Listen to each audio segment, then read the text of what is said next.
Cutting.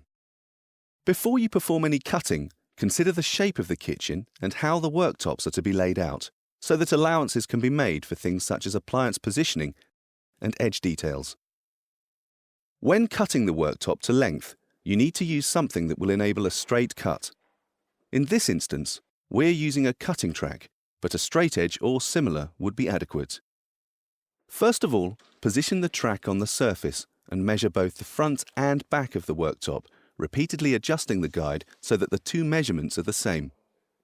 This is to ensure that the cut across the width of the worktop is level. Be sure to add 2 mm to the desired length of cut to allow for router trim.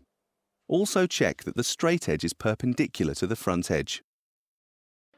Now that the guide has been positioned, it can be clamped in place on the worktop. Before actually performing the cutting operation, check the measurements again, just in case there has been any movement on the guide during the clamping process. Remember, measure twice, cut once. When performing the cutting operation, ensure that if you're using a slow or soft start cutting tool, that the blade is at full speed before it makes contact with the worktop. The cutting operation should be done at a slow, constant pace.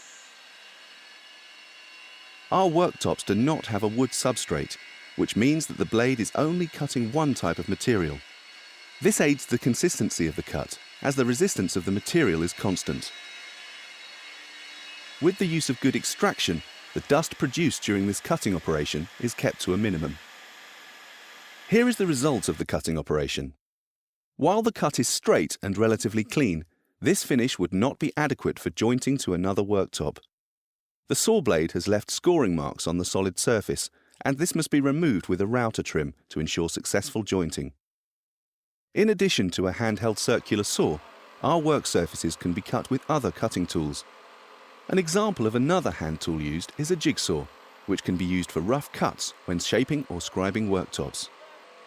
When using a jigsaw, always use a high-quality blade that meets the minimum specification requirements as detailed in our supporting installation literature. The literature also details tool recommendations. A jigsaw should never be used to create a finished edge, and where it is being used to shape back edges, ensure that the top and bottom edges are sanded to remove any microfractures. In some instances, cutting of the product may be performed prior to its delivery to site. Our work surfaces are compatible with panel and dimension saws, as may be found in workshops, as long as our minimum specification recommendations have been observed. Our worktops can also be used with water-cooled cutting equipment and even water jet cutters, as a result of not having a chipboard, particle board, or MDF substrate. Remember, always use a sharp TCT triple chip blade. Consider all layout optimization options to ensure best product use and simplest installation method.